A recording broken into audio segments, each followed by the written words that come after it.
अस्सलाम वालेकुम। 2 दिन कॉन्फ्रेंस में मसरूफियत की वजह से मैं आपको हांगकांग की सैर नहीं करा सका। आज फरागत है। San Francisco Golden Gate Bridge के बाद ये ब्रिज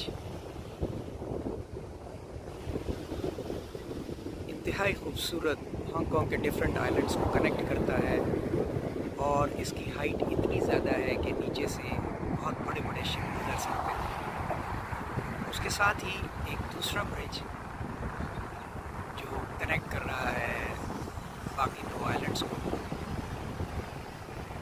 खूबसूरत मनाज़िर हैं, बीचेस हैं,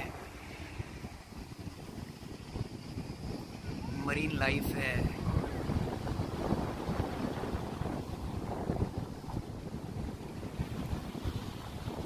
पहाड़ी सिलसिले हैं, समंदर है, सफाई है,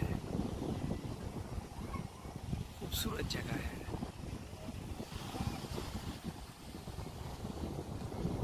अपने मेज़बान जनाब हामिद सिद्दीकी साहब का शुक्रिया अदा करता हूँ।